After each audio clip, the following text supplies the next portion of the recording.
Hello friends, आज हम लोग PYQ previous year questions practice series में पार्ट 11 लेकर मैं आपके सामने आई हूं और हम लोग इसमें 10 क्वेश्चंस को डिस्कस करेंगे। ये क्वेश्चंस आपके लिए इम्पॉर्टेंट प्रूव हो सकते हैं इस एग्जाम में। ठीक है, तो हम लोग शुरू करते हैं। पहला क्वेश्चन हमारा है, a teacher educator offers immediate comments in the following form for classroom behavior as being practiced by the student. Teacher, no, you should do it rather this way. This is an example of negative feedback, corrective feedback, positive feedback, evaluative feedback. एक शिक्षक छात्र द्वारा अभ्यास किए जा रहे कक्षा व्यवहार के लिए निम्नलिखित रूप में तत्काल टिप्पणियां प्रस्तुत करता है। नहीं, आपको इस तरह से नहीं, इस तरह से करना चाहिए। यह किस तरह का उदाहरण है? नहीं, आपको इस तरह से करना चाहिए। ठीक है, ये टीचर कह रहा है, तो टीचर का कहने का तरीका क्या है, ये हमें बताना है कि ये किस तरह का उसका रिस्पॉन्स है। टीचर किस तरह से बोल रहा है।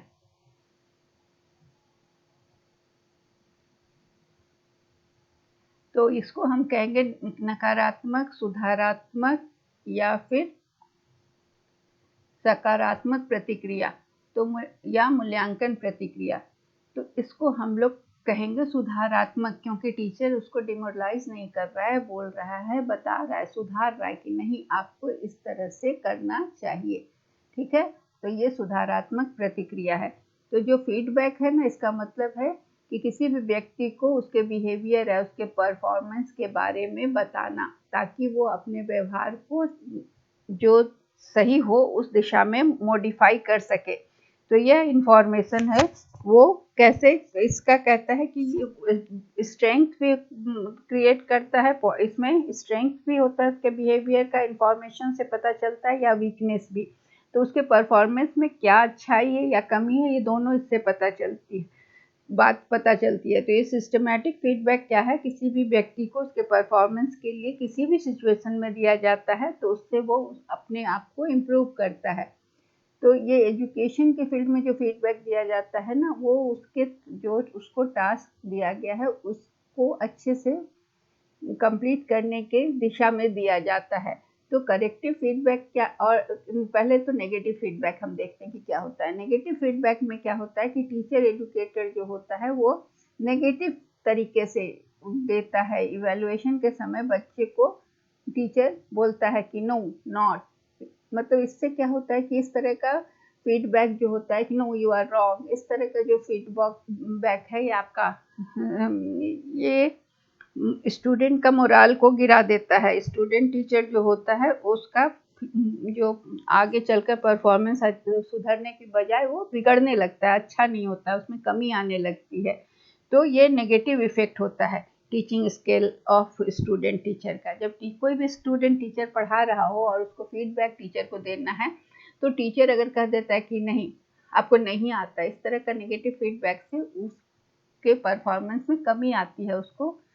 और पॉजिटिव फीडबैक जो होता है और करेक्टिव फीडबैक जो होता है वो क्या करता है कि ये इस तरह का फीडबैक होता है जो कि स्टूडेंट टीचर को हेल्प करता है, ताकि वो अगले समय में वो उसको सुधार सके।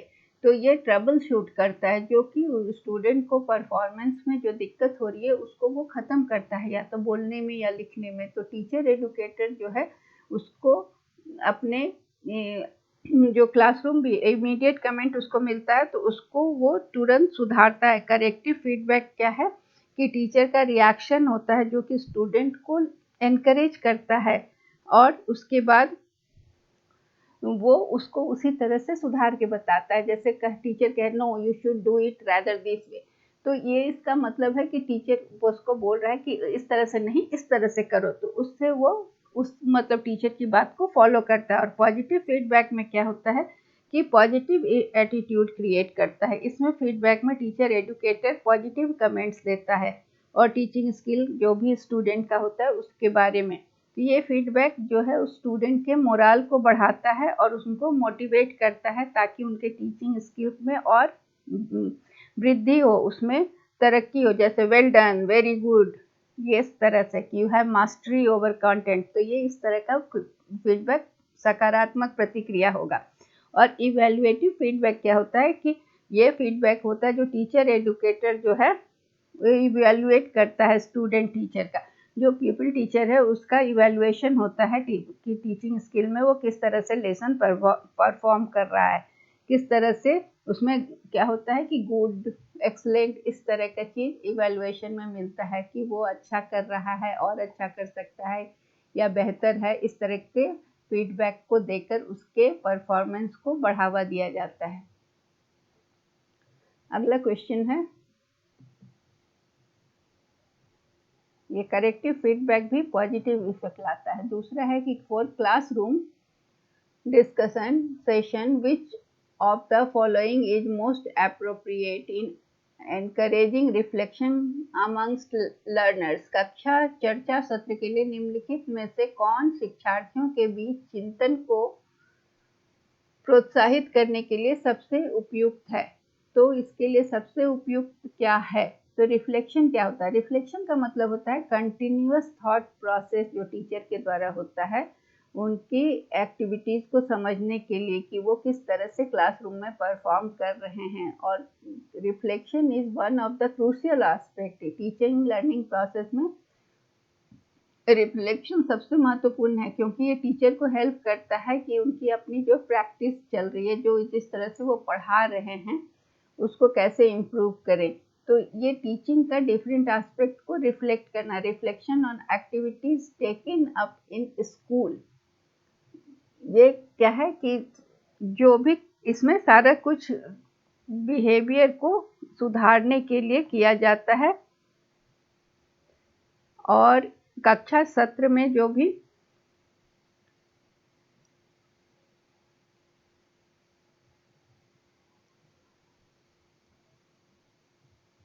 चिंतन को या प्रतिबिंब को, following most encouraging the reflection, जिसको कि प्रतिबिंब या चिंतन भी दोनों चीज कहा जाता है। तो चिंतन या प्रतिबिंब, प्रतिबिंब इसको हिंदी में बहुत जगह प्रतिबिंब भी लिखा मिलेगा, ठीक है।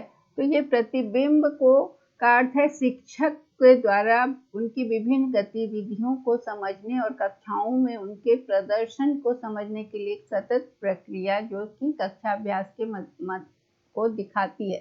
तो चिंतन, मनन, शिक्षण, अधिगम, ये सब एक महत्वपूर्ण पहलू है जो शिक्षक को क्या करता है, शिक्षक के लिए यहाँ बात हो रही है कि अपने अभ्यास को विश्लेषण करने और सुधार करने में मदद करता है। तो वो क्या करना है कि शिक्षक जो भी है उसको अपने शिक्षण के विभिन्न पहलुओं पर विचार करना जरूरी है।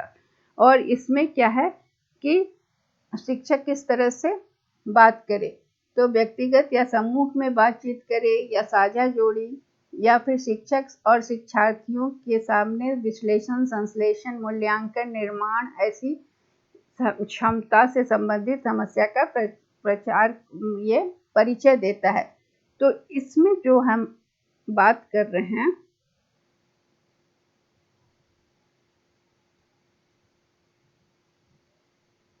तो ये जो है कि कक्षा चर्चा क्षेत्र में, चर्चा सत्र में कौन सा, क्लासरूम डिस्कशन सेशन में जो होता है ना, उसमें थिंक पेयर शेयर, इसमें क्या होता है, पहला तो रिफ्लेक्शन हो गया कि ग्रुप और इंटरैक्शन, इंडिविजुअल और ग्रुप के बीच में जब इंटरैक्शन होता है तो फिर एक्टिविटीज जो है वो डिस्कशन जो होता है उसमें होता है कि ये हमारा इंस्ट्रक्शनल प्रैक्टिस जो क्लास में चल रहा है उसको इवेलुएट करता है। थिंक पेयर शेयर में होता है इंडिविजुअल, ग्रुप और इंटरैक्टिव सेशन जब होता है स्कूल में तो इस वहाँ इंडिविजुअल अपने व्यूज को रखता है, किसमें, या थीम को रखता है, जो भी टीचर टॉपिक असाइन करता है उसमें या तो एक व्यक्ति अपना विचार रखता है या पूरा ग्रुप रखता है। और ग्रुप इंटरैक्टिव सेशन में जो भी टॉपिक दिया जाता है या किसी के द्वारा शुरू किया जाता है तो उसमें क्या होता है कि ये अपने विचार ग्रुप के साथ होता है। तो उस ग्रुप में जब इंटरैक्शन होता है तो उसमें चेयरपर्सन होता है, स्पीकर होता है, पार्टिसिपेंट्स होते हैं, रिकॉर्डर होता है। और जो थिंक पेयर शेयर सेशन होता है इसमें teacher problem related thinking ability को इंट्रोड्यूस करता है। कैसे करता है? एनालिसिस के द्वारा, विश्लेषण, संश्लेषण, मूल्यांकन इत्यादि के द्वारा लर्नर के सामने प्रॉब्लम्स को लाता है, जो कि हाई ऑर्डर का प्रॉब्लम होता है। और फिर लर्नर को 5 मिनट का समय दिया जाता है ये सेशन में। मतलब बहुत सारा सेशन है जिसको हमको डिस्कस करना है, और इसमें कौन सा सेशन सबसे अच्छा माना जाता है। तो इसमें सब लर्नर को 5 मिनट का टाइम दिया जाता है, और वो अपने उस पर सोचकर अपने विचार प्रकट करते हैं। उसके बाद उनको अपने विचार को शेयर करने का वक्त दिया जाता है। अपने छोटे छोटे ग्रुप में अपने विचारों को अपने दोस्तों के साथ शेयर करते हैं। तो उसके बाद वो इसमें अपनी बात तो रखते ही हैं, दूसरे की बात भी सुनते हैं।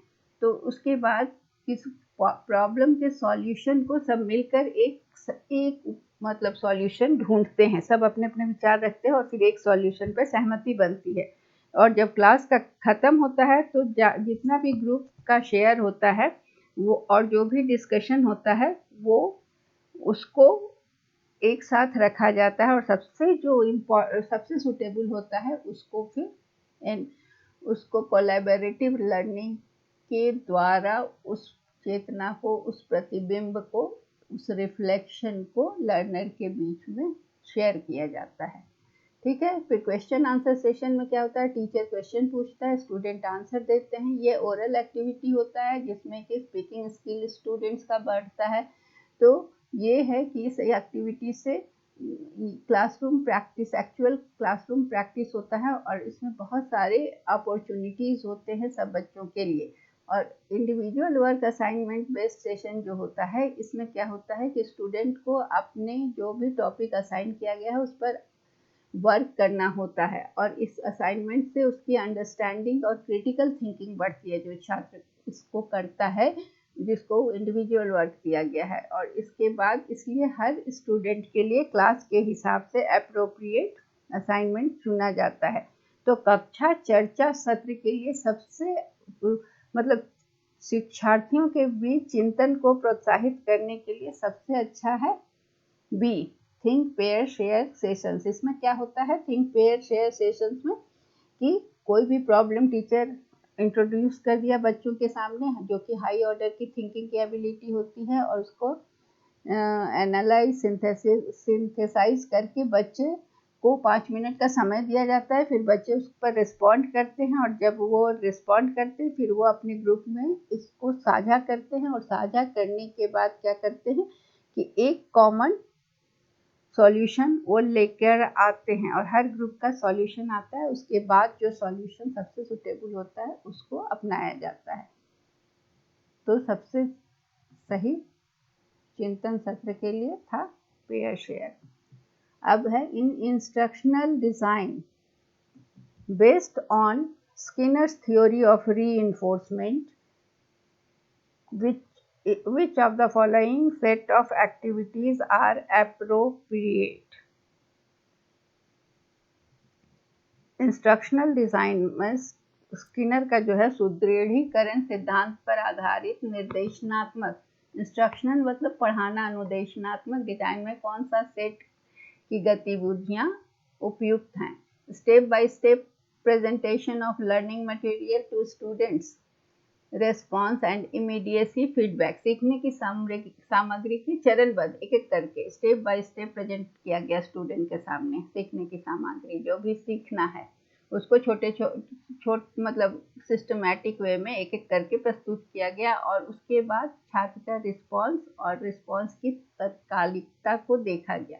फिर क्या है? प्लानिंग, एक्टिंग और ऑब्जर्विंग को योजना बनाना, फिर उसको अभिनय मतलब उस पर काम करना, और उसको फिर ऑब्जर्व करना। इंस्ट्रक्शनल ऑब्जेक्टिव्स, निर्देशनात्मक उद्देश्य जो शिक्षण के उद्देश्य हैं, planning of teaching learning system और इवैल्यूएशन, फिर क्वेश्चन पूछना, गाइड करना और उसका मूल्यांकन करना।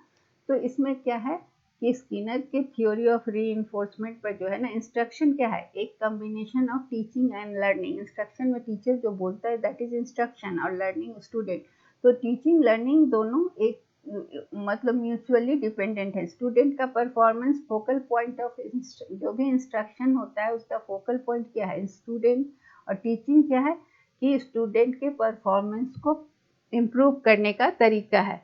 तो अब सवाल उठ रहा है कि इंस्ट्रक्शनल डिज़ाइन, इंस्ट्रक्शन तो ये हुआ, डिज़ाइन क्या है कि जो भी प्लान किया गया, जो भी सेट किया गया कि जिसके थ्रू इस गाइडेंस, उन नया नॉलेज देने के लिए जो गाइडेंस देना है उसको डिज़ाइन करना। तो ये लर्निंग डिज़ाइन में कॉन्सेप्ट आ सकता है, कॉन्सेप्ट से पढ़ाना है या थ्योरीज बताना है या फिर प्रैक्टिस कराना है, ये सारी चीज़ें इसके अंदर आती हैं। तो इंस्ट्रक्शनल डिज़ाइन क्या हो गया कि एक कलेक्शन ऑफ कॉग्निटिव टूल है, नॉलेज का टूल्स है जो कि टीचर के कैपेबिलिटी को बढ़ाता है और स्टूडेंट का भी इंटेलेक्चुअल स्किल को बढ़ाता है।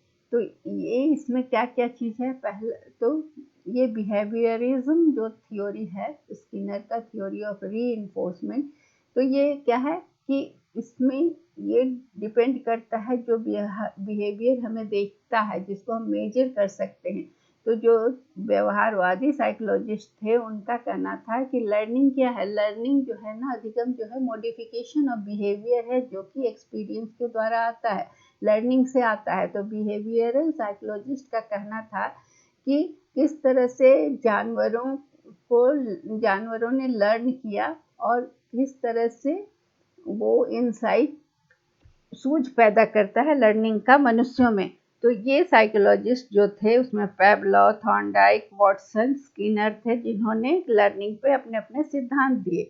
तो इसमें पहला सिद्धांत पैवलव का था स्टिमुलस रेस्पॉन्स थ्योरी, बिना रीइंफोर्समेंट के। उनका कहना था कि क्लासिकल कंडीशनिंग थ्योरी था वॉटसन का और गुथरी का। Stimulus response theory without reinforcement किसका थ्योरी दिया था, किसने दिया था? तो पैवलव, वॉटसन और गुथरी। और जब with reinforcement, SR theories with reinforcement, stimulus response theories reinforcement के साथ थॉर्नडाइक, हल, स्किनर का दिया हुआ था। तो बिहेवियरिज्म में जो इंस्ट्रक्शनल डिज़ाइन है उसमें बिहेवियरिस्ट पर्सपेक्टिव क्या बोलता है कि इंस्ट्रक्शन कैसे डिज़ाइन किया गया। तो ऑपरेंट कंडीशनिंग में क्या होता है कि एक टीचर, डिस्टेंस लर्निंग में जो टीचर होता है वो इंस्ट्रक्शन प्लान करता है और उसका स्टेप्स डिसाइड करता है। तो उसमें क्या करता है कि वो पहले डिजायर्ड बिहेवियर डिफाइन करता है, फिर सक्सेसिव स्टेप्स को डिसाइड करता है कि स्टूडेंट को किसी भी स्टैंडर्ड तक पहुंचने के लिए कैसे कैसे वो स्टेप बाय स्टेप सीखेगा। फिर वो रीइंफोर्समेंट, डिजायर्ड बिहेवियर के लिए रीइंफोर्समेंट भी तैयार करता है। और उसके बाद आप क्या कहते हैं कि अपनी आइडियाज़ को स्टूडेंट तक आप पहुंचाइए और अपने रीइंफोर्समेंट जो है, आपने जो बच्चों को गुड दिया या वेरी गुड या स्टार दे रहे हैं, तो उसका फ्रीक्वेंसी को बदलिए। जैसे जैसे बच्चों का बिहेवियर चेंज होगा वैसे वैसे आपके जो रीइंफोर्समेंट उनको दे रहे हैं उसका फ्रीक्वेंसी चेंज करना है और रिवार्ड देना है जब डिजायर्ड बिहेवियर पहुंच जाए। तो स्किनर का ऑपरेंट कंडीशनिंग में क्या है कि स्किनर का वह साइकोलॉजिस्ट है जिन्होंने सबसे ज़्यादा ये थॉर्नडाइक के आइडिया को डेवलप किया। स्किनर ने थॉर्नडाइक के वर्क को एक्सपेंड किया और इस थ्योरी को हम अब ऑपरेंट कंडीशनिंग कहते हैं। ऑपरेंट कंडीशनिंग में क्या है कि बहुत सेट ऑफ एक्ट्स है जो कि किसी एक्शन को बताता है। और इसमें ऑपरेंट कंडीशनिंग में जिसमें लर्निंग को मजबूत किया जाता है, अगर उसको लर्निंग को अगर रीइंफोर्समेंट दिया जाता है तो वो लर्निंग मजबूत होता है, अगर पनिशमेंट दिया जाता है तो लर्निंग कमज़ोर होती है। तो ये बिहेवियर मॉडिफिकेशन में क्या है कि कोई भी बिहेवियर को अगर हमें बढ़ाना है तो हमें उसे पॉजिटिव रीइंफोर्समेंट देना होगा और किसी बिहेवियर को घटाना है तो उसमें नेगेटिव रीइंफोर्समेंट देना होगा। जब भी ऐसा बिहेवियर दिखे तो हमें उस तरह से करना है। तो मतलब क्या है कि रीइंफोर्समेंट देकर हम बिहेवियर को स्ट्रेंथन करते हैं। रीइंफोर्समेंट क्या करता है? रीइंफोर्समेंट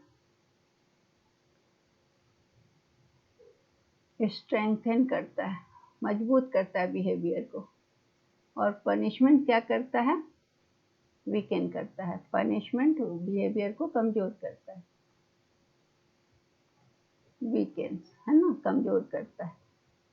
तो ये ऑपरेंट कंडीशनिंग और इसकी इंस्ट्रक्शनल डिज़ाइन जो है, तो ऑपरेंट कंडीशनिंग में क्या है कि रीइंफोर्समेंट और शेपिंग है फाउंड एन इम्पॉर्टेंट प्लेस है। यहाँ क्या है कि इसमें प्रोग्राम्ड लर्निंग, तो प्रोग्राम लर्निंग में क्या होता है, स्किनर ने क्या बताया, प्रोग्राम्ड, स्किनर का था प्रोग्राम्ड, इसको अलग कलर से लिखते तो समझ में आसानी होगी। प्रोग्राम्ड इंस्ट्रक्शन, उसमें क्या होता है कि जो भी आपको पढ़ाना है ना, स्किनर का प्रोग्राम्ड इंस्ट्रक्शन, डिज़ाइन क्या है, प्रोग्राम्ड। इसमें है कि एजुकेशन, ये इनका एजुकेशनल, मेजर एजुकेशनल प्रैक्टिस था, जिसमें जो किस पर आधारित था, ऑपरेंट कंडीशनिंग पर।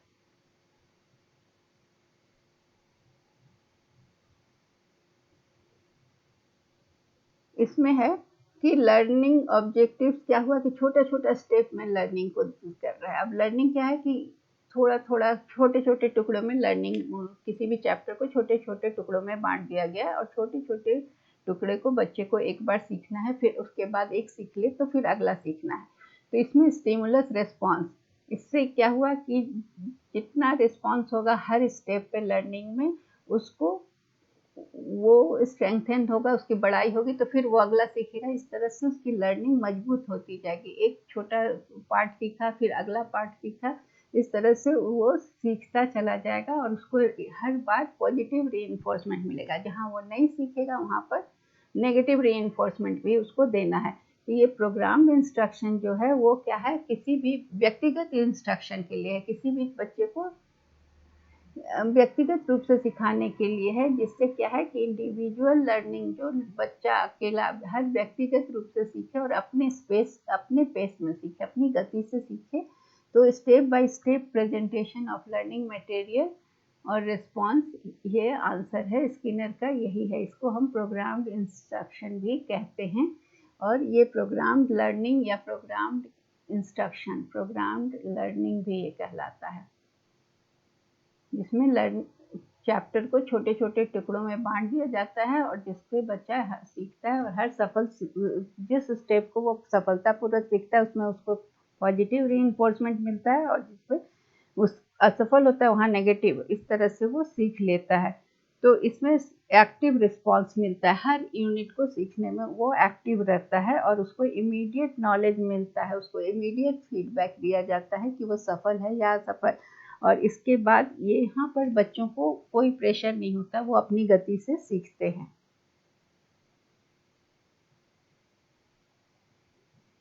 तो ये हो गया हमारा आंसर इसका, तो इस क्वेश्चन का आंसर ए। अब हम चलते हैं अगले क्वेश्चन पर।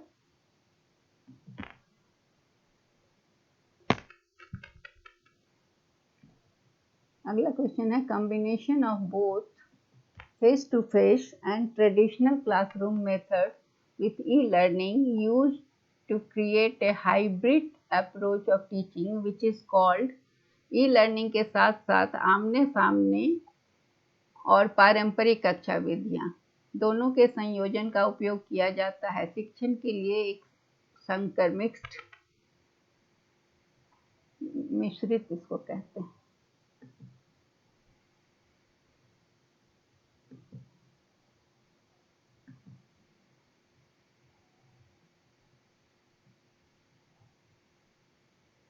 इसको हम एक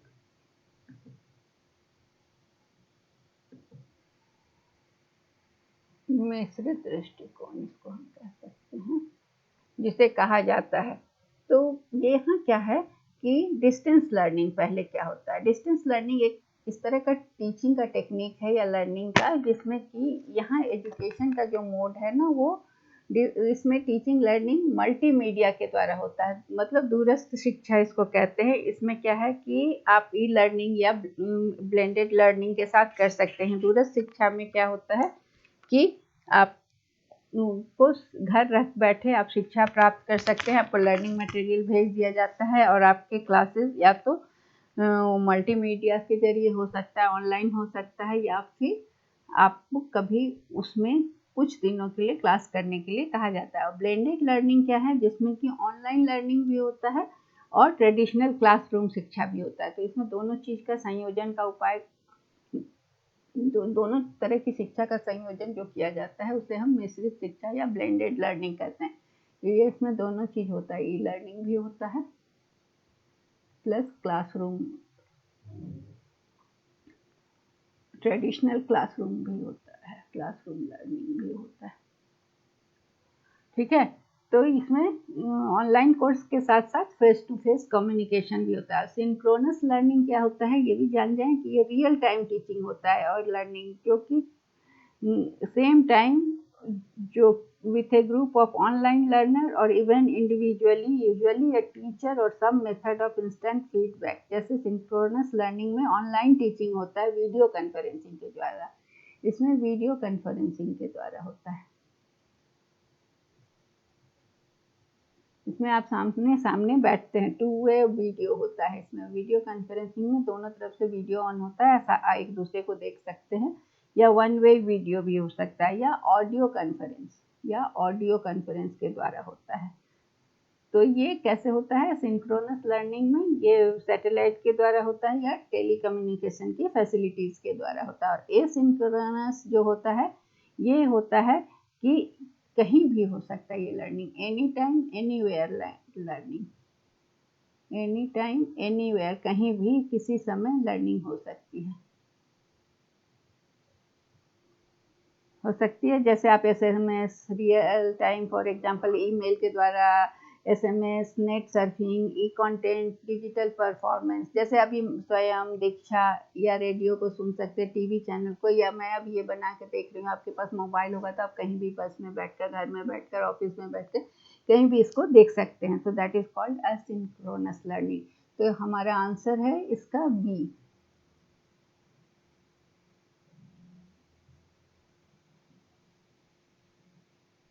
अगला क्वेश्चन है, What describes a virtual classroom? आभासी कक्षा क्या वर्णन करता है? Learners using technology in a classroom,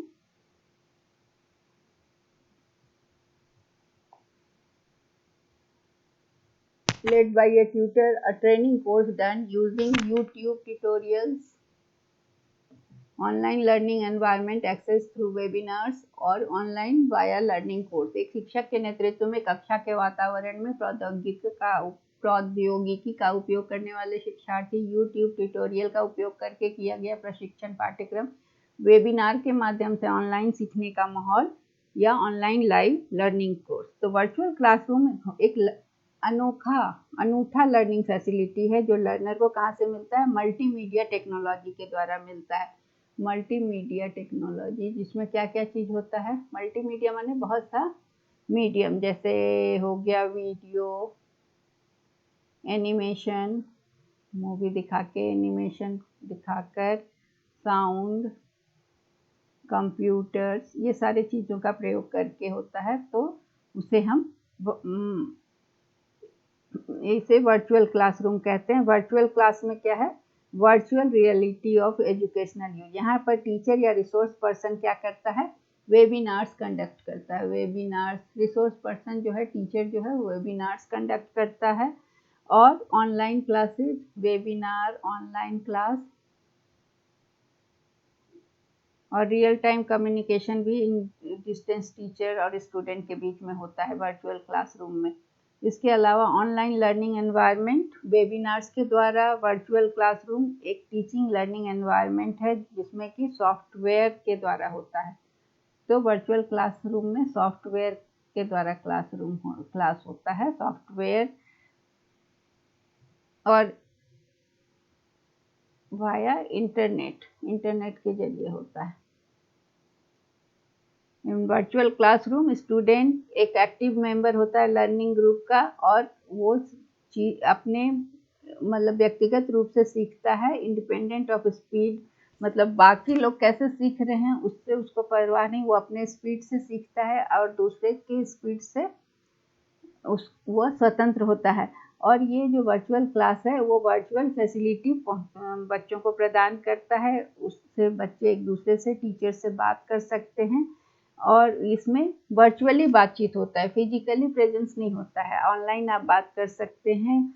उसके अलावा software for B C is normally designed to support collaborative learning, जिसमें डिस्कशन हो सकता है, स्टूडेंट का प्रेजेंटेशन हो सकता है, डिबेट हो सकता है, ज्वाइंट प्रोडक्ट्स, रोल प्ले, सारी चीज़ें हो सकती हैं। तो इसलिए ये जो है, ये इसका आंसर है सी, ऑनलाइन लर्निंग, जहाँ पर वेबिनार्स के द्वारा, वेब के जरिए, इंटरनेट के जरिए सीखना होता है। अगला क्वेश्चन है, use of educational technology in open and distance learning, मुक्त और दूरस्थ शिक्षा में शैक्षिक प्रौद्योगिकी का उपयोग किसमें सहायक है? शिक्षार्थी की रुचि को बढ़ावा देता है, इंश्योरिंग कॉस्ट इफेक्टिवनेस, प्रणाली की लागत प्रभावशीलता सुनिश्चित करता है, facilitating learners to benefit from varied learning source, determining learner status in teaching learning process, making learners active participate in teaching learning process, मतलब शिक्षण अधिगम प्रक्रिया में सक्रिय भागीदार के रूप में। तो एजुकेशनल टेक्नोलॉजी क्या है? एक अप्लाइड या प्रैक्टिकल स्टडी है जिसमें कि एजुकेशनल इफेक्ट कैसे होता है, तो इसमें इसके कंटेंट्स, टीचिंग मटेरियल्स, मेथड्स, ये सारी चीज़ें जो है ना, ये स्टूडेंट और टीचर के बीच का इंटर रिलेशन पर डिपेंड करता है। तो ओपन और डिस्टेंस लर्निंग क्या है? यह एक नॉलेज प्रदान करने का टेक्निक है, मेथड है यह, जिसमें कि नॉलेज, स्किल्स, एटीट्यूड, ये सारी चीज़ें प्रदान की जाती हैं। कैसे? तो इसमें एक्सटेंसिव यूज होता है टेक्निकल मीडिया का। इसका पर्पस क्या है कि हाई क्वालिटी टीचिंग मटेरियल तैयार करना और ये स्टूडेंट्स को इंस्ट्रक्ट करना जहाँ पर वो रहते हैं। ये क्या है कि टीचिंग का इंडस्ट्रियलाइज्ड फॉर्म है। एजुकेशनल टेक्नोलॉजी का ओपन और डिस्टेंस लर्निंग में जो उपयोग होता है, इसमें क्या है कि लर्नर को यह एक्टिव पार्टिसिपेंट बनाता है इस प्रोसेस में, और इस एजुकेशनल टेक्नोलॉजी और ICT enables education anywhere everywhere, ये सब किसी भी जगह ये शिक्षा को उपलब्ध कराता है, और ये कहता है कि ये प्रैक्टिस करने का टूल है। और ये टेक्नोलॉजी जो है तो ओपन और डिस्टेंस एजुकेशन कंट्री में पॉसिबल किया है। इसमें बहुत सारे लर्निंग मटेरियल मिल सकते हैं जो लर्नर के इंटरेस्ट के हों, और ये लर्नर का इंटरेस्ट को करता है, प्रमोट करता है। इसके अलावा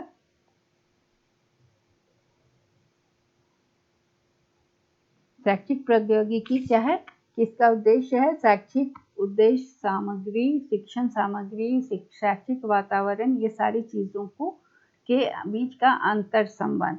तो दूरस्थ शिक्षा और मुक्त शिक्षा जो होता है ना, वो कौशल और दृष्टिकोण प्रदान करने की एक विधि है जिसमें श्रम विभाजन और संगठनात्मक सिद्धांत के साथ साथ तकनीकी मीडिया का भी व्यापक उपयोग किया जाता है, और उच्च गुणवत्ता वाली शिक्षण सामग्री को पुनः प्रस्तुत किया जाता है, जिससे कि बड़े संख्या में छात्रों को मिलता है। यह शिक्षण और सीखने का एक औद्योगिक रूप है।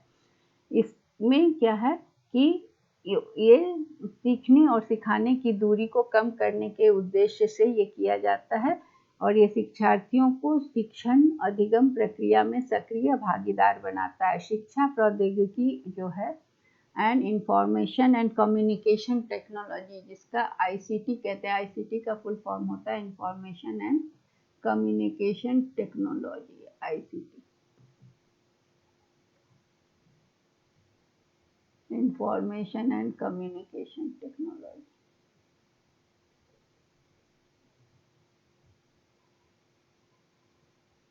कम्युनिकेशन टेक्नोलॉजी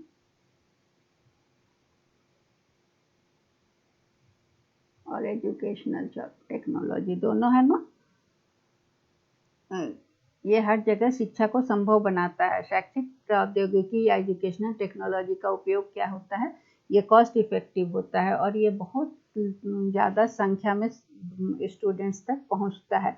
कहा जाता है कि ये भारत में मुक्त और दूरस्थ शिक्षा में जो एजुकेशनल टेक्नोलॉजी का जो प्रयोग होता है, इस यहाँ पर ये शिक्षार्थियों को के इंटरेस्ट को बढ़ाता है और सामग्री जो है प्रशिक्षण सामग्री वो स्टूडेंट तक पहुँचने में आसान हो गया है।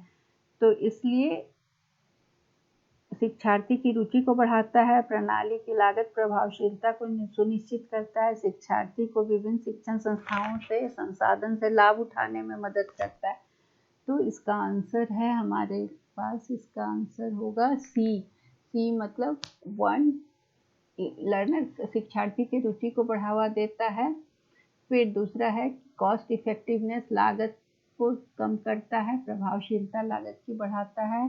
तीसरा है कि लर्नर्स टू बेनिफिट फ्रॉम, बहुत सारे विभिन्न शिक्षण संसाधनों से लाभ उठाने में मदद करता है। और है मेकिंग लर्नर्स एक्टिव पार्टिसिपेंट, शिक्षण अधिगम प्रक्रियाओं में शिक्षार्थी को सक्रिय भागीदार बनाता है। तो इसका आंसर है सी।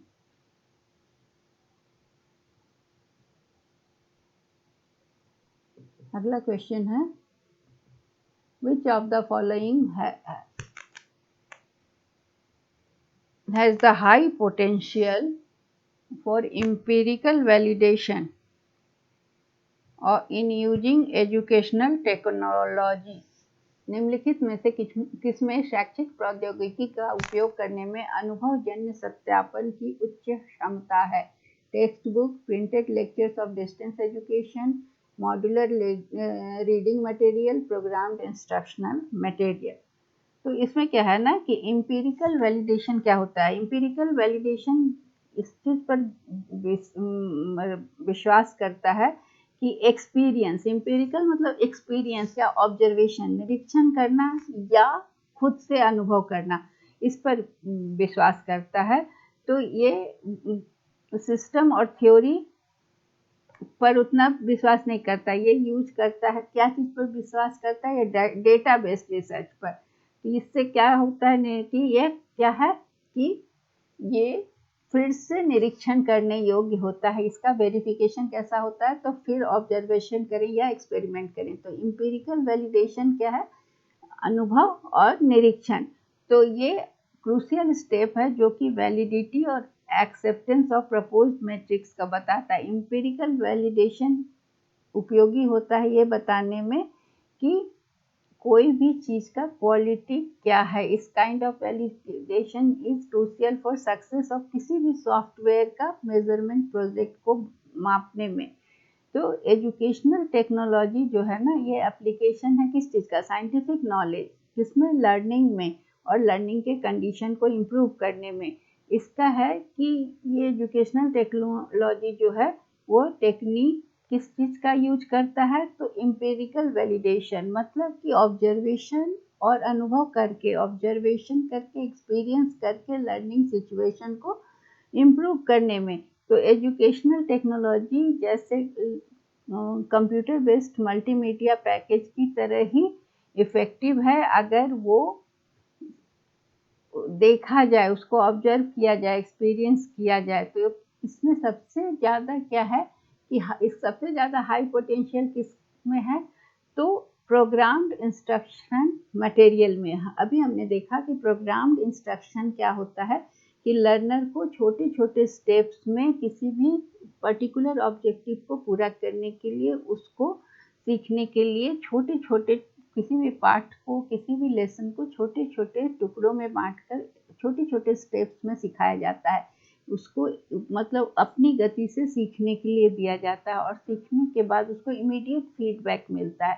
तो इमीडिएट फीडबैक अगर वो अच्छा करता है तो रीइंफोर्समेंट के काम करता है, अगर वो गलत करता है तो उसको नेगेटिव रीइंफोर्समेंट मिलता है और उसको वो इम्प्रूव करके फिर आगे बढ़ता चला जाता है। तो स्टूडेंट एक पॉइंट पर लर्न किया, उसके बाद वो क्वेश्चन आंसर करता है और उसका आंसर चेक किया जाता है। अगर वो सही आंसर है तो वो नेक्स्ट पेज में जाता है या नेक्स्ट स्टेप में जाता है, फिर नेक्स्ट क्वेश्चन को टैकल करता है। अगर उसका आंसर गलत हो गया तो फिर वो डिफरेंट पेज पर डिफरेंट क्वेश्चन मिलता है, उसके बाद वो उसको हेल्प करता है जो क्वेश्चन उसने गलत किया उसको सॉल्व करने में। तो प्रोग्राम्ड इंस्ट्रक्शन मटेरियल का बहुत मतलब वो क्या है कि एम्पिरिकल वैलिडेशन का है, वो आपको ऑब्जर्वेशन और अनुभव करने में ये मदद करता है, क्योंकि इसको बच्चों को खुद से समझ फीडबैक मिलता है, फिर वो उसको फिर से करते हैं, गलत करने पर भी और सही करने पर। तो ये जो है ना प्रोग्राम्ड इंस्ट्रक्शन, ये सबसे पहले कंप्यूटराइजेशन से ये बोरो किया गया था, और स्टूडेंट्स को ये कंप्यूटर पर सीखने के लिए ज़्यादा ये मतलब यूजुअल था, लेकिन ये अभी भी यूज किया जाता है इन सम डिस्टेंस कोर्स। तो प्रोग्राम इंस्ट्रक्शनल मटेरियल का हाई पोटेंशियल है, क्या चीज़ के लिए? एम्पिरिकल वैलिडेशन के लिए। तो इसका आंसर होगा हमारा प्रोग्राम इंस्ट्रक्शन मटेरियल, जहाँ की छात्रों को छोटे छोटे स्टेप्स में अपनी गति से सीखने को मिलता है। तो वैलिडेटेड प्रोग्राम जो होता है, वैलिडेशन प्रोग्राम क्या है?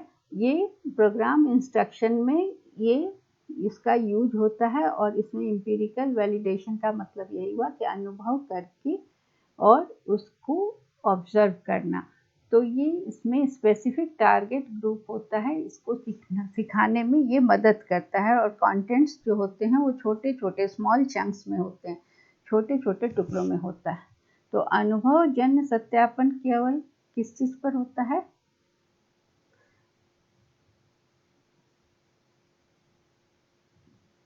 ये हमें उत्पाद के मैट्रिक्स के निहितार्थों को समझने में मदद करता है।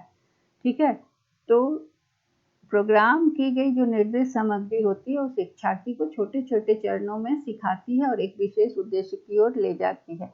और वहाँ आत्मनिर्देशन का अंतिम है, क्योंकि वहाँ इस इरादे से वो काम करता है कि हर एक बिंदु सीखता है, उसका उत्तर देता है, उत्तर जांच होती है, सही जांच हुआ, सही हुआ तो आगे चलता है, और अगर गलत हुआ तो गलत के लिए वो अलग पृष्ठ पर जाता है, जहाँ पर वो जो गलती करता है उसका आंसर उसको मिल जाता है या उसको मदद मिल जाती है, ताकि वो उसका आंसर दे सके, फिर वो आगे बढ़ सके।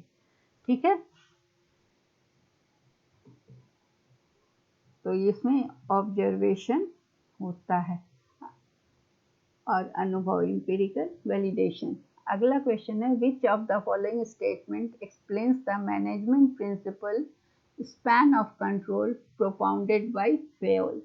फेयोल के द्वारा कौन सा कथन प्रबंधन सिद्धांत फेयोल द्वारा प्रतिपादित नियंत्रण अवधि की व्याख्या करता है? तो अब हमें देखना है कि नियंत्रण अवधि जो फेयोल ने बताया वो क्या है।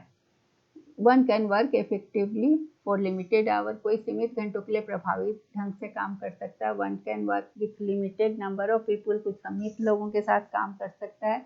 One can make 4 to 6 work effectively, या फिर 4 to 6 people can make an effective group.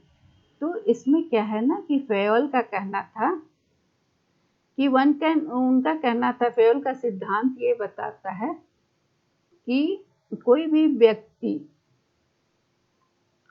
4 या 6 व्यक्ति को अब उसके अंडर में है तो वो उनसे इफेक्टिवली काम कर सकता है। तो स्पैन ऑफ कंट्रोल का जो सिद्धांत फेयोल का दिया है, उसने कहा कि कोई भी व्यक्ति 4 या 6 व्यक्ति अपने अधीन 4 या 6 लोगों से प्रभावी ढंग से काम करा सकता है, फेयोल का कहना था।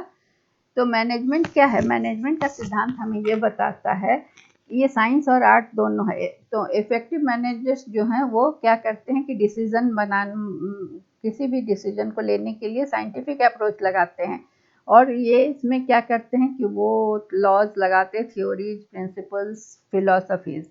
तो अलग अलग सिचुएशन में ये इसको लागू करते हैं, और उसके बाद फिर वो आर्ट्स का भी साइकोलॉजी और सोशियोलॉजी को भी समझते हैं। तो मैनेजमेंट फेयोल का प्रिंसिपल है कि स्पैन ऑफ कंट्रोल को उन्होंने डिफाइन किया कि कोई भी व्यक्ति 4 या 6 आदमी से इफेक्टिवली वर्क करा सकता है अपने अंडर में, क्योंकि लिमिट ऑफ कंट्रोल क्या है उसका, 4 से 6 से ज़्यादा वो नहीं करा सकता, 4 से 6 के बीच में, क्योंकि उसके नॉलेज का भी लिमिटेशन है, टाइम और एनर्जी का लिमिटेशन है, और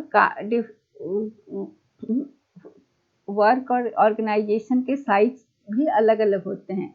तो ये क्या है कि ये सब जो अंतर हुआ वर्क का या साइज का, ये सारा जो है ना वो कैपेसिटीज में इंडिविजुअल का जो कैपेसिटी है उसको भी लिमिट करता है।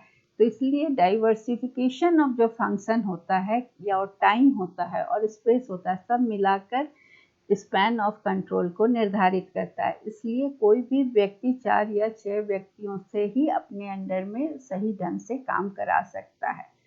तो फेयल ने 14 सिद्धांतों को बताया था और उस पर अपने सिद्धांत को 14 प्रिंसिपल पर अपने अनुभव के द्वारा 14 प्रिंसिपल पर अपना सिद्धांत बनाया था, जिसमें एक पहला था डिवीजन ऑफ वर्क, फिर authority, discipline, unity of command, unity of direction, फिर subordination, remuneration, centralisation, scalar chain, order, equity, stability of tenure, initiative और जो काम करने का स्पिरिट होता है उसको।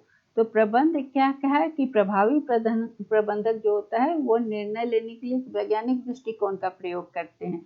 तो वो चूंकि प्रबंधन फिजिक्स या केमिस्ट्री जैसा एक स्ट्रिक्ट विज्ञान नहीं है, इसमें साइकोलॉजी और समाजशास्त्र जैसा ज़्यादा है। तो कला के रूप में प्रबंधन क्या है कि लोगों से के माध्यम से संगठन का काम कराना। तो प्रबंधन बहुत पुराना है और सब जगह प्रबंधन की ज़रूरत होती है। तो ये प्रबंधन जो है वो हेनरी फेयल ने कहा कि प्रबंधन का सिद्धांत दिया और उसे स्पैन ऑफ कंट्रोल कहा। उन्होंने कहा कि नियंत्रण की अवधि जो है, कोई भी व्यक्ति अपने अधीन 4 से 6 लोगों को प्रभावी ढंग से काम करा सकता है, क्योंकि नियंत्रण की सीमा है। और सीमा क्या, ज्ञान, समय, ऊर्जा सब अलग अलग है, संगठन का आकार अलग है, अधिकारियों की क्षमता अलग है, काम करने की आदतों में लोगों के अंतर हैं, और इसके अलावा काम का विविधीकरण है, समय का तत्व, ये सारे चीज सिद्धांत को नियंत्रित करता है।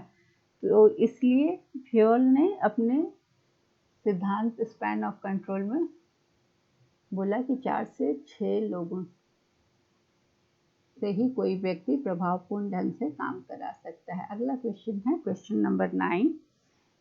Which of the following statements constitute critical pedagogy of Paulo Frere? Paulo Frere का आलोचनात्मक सिद्धांत का गठन करता है। तो पाउलो फ्रेयर का शिक्षा शास्त्र जो था ना, वो न्यू कॉलोनियलिज्म और साम्राज्यवाद का एक विशेष परिस्थिति में विकसित हुआ था। तो फ्रायर का कहना था समाज और सामाजिक संबंधों के धारणा जो था वर्ग संबंध पर था। वो समाज की गतिशीलता को कैसे देखता था, उत्पीड़ित और उत्पीड़क दोनों के माध्यम से। तो वो 2 प्रकार के ज्ञान, चेतन, कभी कभी व्यवहारिक ज्ञान, कभी सैद्धांतिक ज्ञान की चर्चा करते थे। तो फेयर का शिक्षा शास्त्र जो है ना, आलोचनात्मक शिक्षा शास्त्र, शिक्षकों और छात्रों की शिक्षा के चारों ओर राजनीति के बारे में जागरूक करने की बात कही। उन्होंने कहा कि जिस तरह से छात्रों को पढ़ाया जाता है और जो उन्हें पढ़ाया जाता है वह एक राजनीतिक एजेंडा है। उनका कहना है कि सामाजिक न्याय और लोकतंत्र के मुद्दे शिक्षण का एक अभिन्न अंग है। शिक्षक अगर स्वयं राजनीतिक धारणा रखते हैं और वो राजनीतिक धारणा को अगर वो कक्षा में लाते हैं तो शिक्षा समझ में आती है, क्योंकि महिलाएं और पुरुष सीखते हैं, सीखने के माध्यम से वो खुद को बना सकते हैं। लेकिन जानने के लिए वे जानते हैं, लेकिन शिक्षण का अर्थ है ज्ञान की तटस्थता का अभाव। वह चर्चा और आलोचनात्मक चिंतन के माध्यम से ज्ञान का सृजन करते हैं। तो फ्रायर का कहना है कि शिक्षण स्वाभाविक रूप से राजनीतिक है। उनका कहना है कि शिक्षण का क्या अर्थ है कि उसमें ज्ञान की तटस्थता का अभाव है। और उनका ये कहना था कि सामाजिक न्याय और लोकतंत्र के मुद्दे जो हैं वो शिक्षण के अंग हैं। तो ये तीनों मिलकर जो है वो फ्रेयर के क्रिटिकल अध्यापन का गठन करते हैं। तो इसको हम इसमें से कौन कौन सा पॉइंट हम लेंगे कि शिक्षण स्वाभाविक रूप से पॉलिटिकल है, इनहेरेंटली पॉलिटिकल।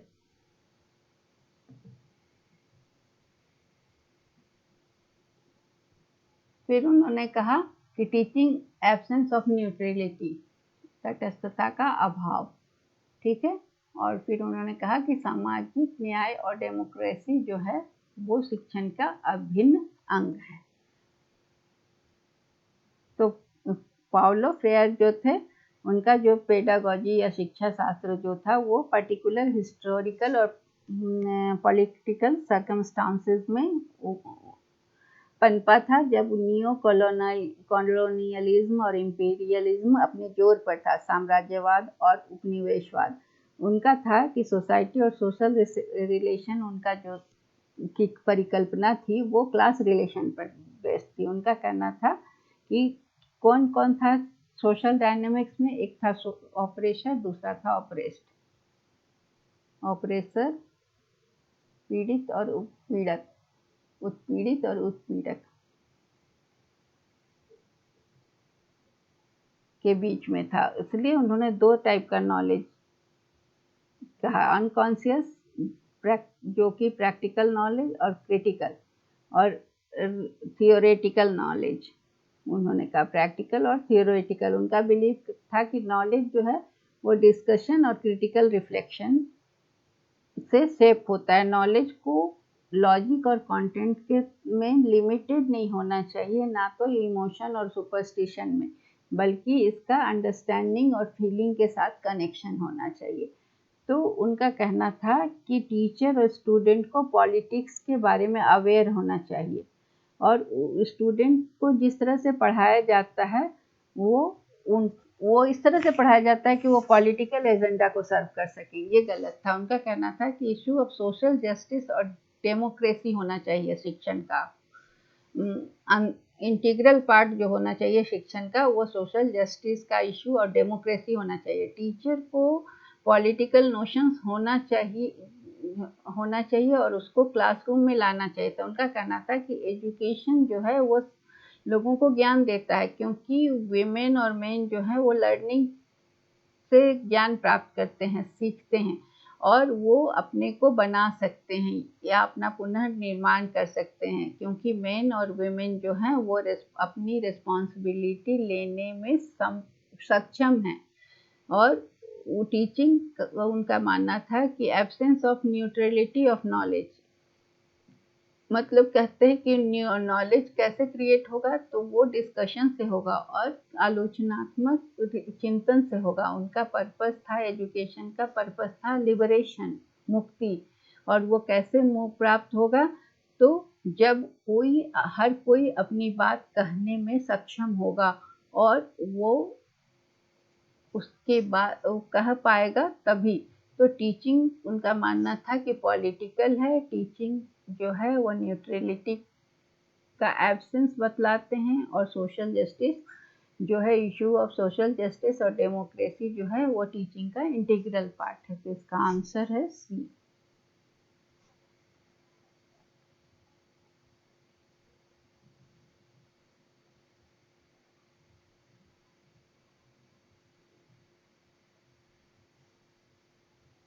अगला है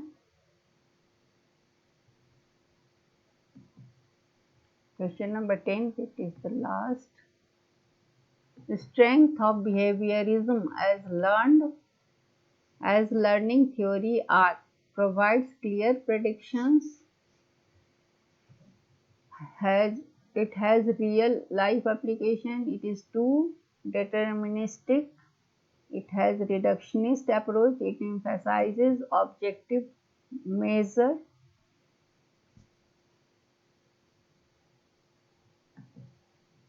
इसका हिंदी में है कि सीखने के सिद्धांत को व्यवहारवाद का ताकत, ये स्पष्ट भविष्यवाणियां प्रदान करता है, ये वास्तविक जीवन का अनुप्रयोग है, बहुत नियतात्मक है, यह न्यूनीकरण दृष्टिकोण है, यह वस्तुनिष्ठ माप पर जोर देता है।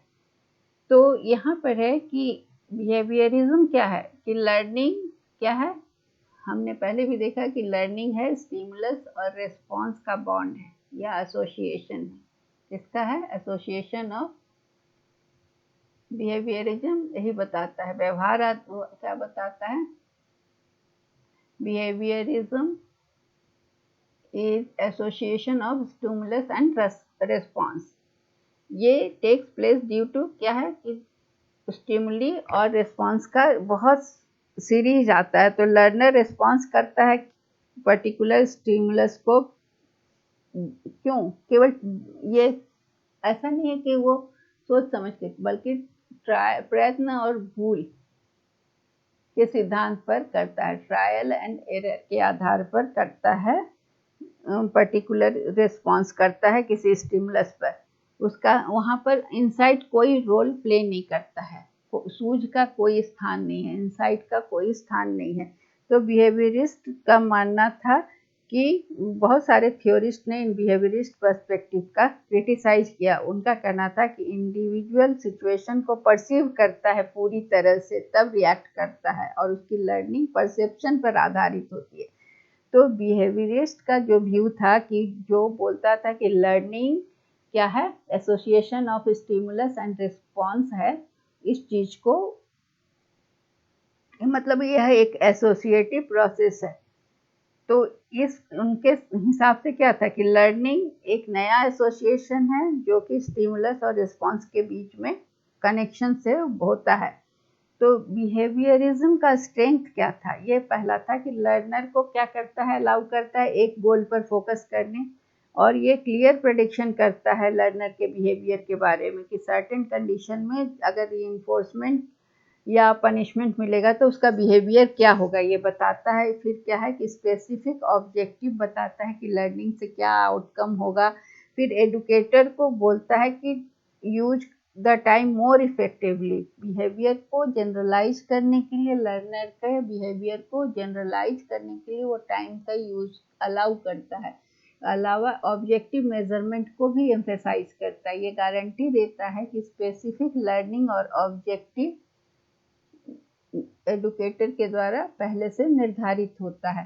तो बिहेवियरल साइकोलॉजी जो है लर्निंग का, वो इंस्ट्रक्शन और बिहेवियरल थ्योरी के द्वारा इफेक्टिवली यूज हो सकता है। तो इसमें क्या है कि इसलिए learning theory strength of behaviourism क्या है कि यह क्लियर प्रेडिक्शन देता है, स्पष्ट भविष्यवाणियां प्रदान करता है, इसका रियल लाइफ में एप्लीकेशन है। फिर ये ऑब्जेक्टिव मेजरमेंट को एम्फेसाइज करता है, वस्तुनिष्ठ माप पर जोर देता है। तो इसका आंसर हो गया सी।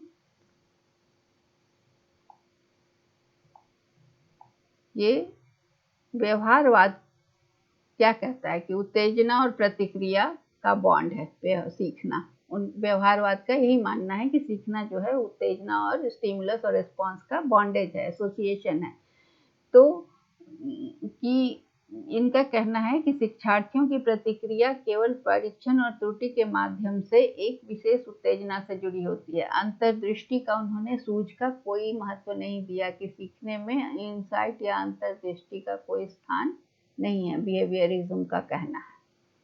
तो बाद में इनकी आलोचना हुई, जो कि व्यवहारवादी दृष्टिकोण जो है केवल एसआर संबंधों को प्रयोग में बताता है, इसलिए यह सहयोगी प्रक्रिया है। शिक्षार्थी को एक लक्ष्य पर ध्यान केंद्रित करने की यह अनुमति देता है, और सुदृढ़ीकरण या सजा जैसी कुछ शर्तों के तहत, मतलब स्टिमुलस रिस्पॉन्स में क्या होता है कि रीइंफोर्समेंट और पनिशमेंट जैसी कुछ शर्तें होती हैं, तो शिक्षार्थियों के व्यवहार के बारे में स्पष्ट भविष्यवाणी की जा सकती है। यह सीखने के विशिष्ट परिणामों को बताता है। यह उद्देश्य माप पर जोर देता है और विशेष सीखने की गारंटी देता है। तो ये क्या है कि सीखने के सिद्धांतों को जो भी के लिए जो जानकारी इकट्ठी की गई वो वास्तविक जीवन के उदाहरणों पर आधारित है, इसलिए व्यवहारिकता में शिक्षा सिद्धांत की ताकत है। तो बिहेवियर मॉडिफिकेशन के लिए स्किनर ने ऑपरेंट कंडीशनिंग मॉडल को यूज किया था, और जिसमें कि उन्होंने रिवार्ड, पनिशमेंट, ये सारी चीज़ों को यूज किया था। ठीक है, तो इसका आंसर हमारा हो गया कि strength of behaviourism learning is 1, 2 and 5. So answer is C.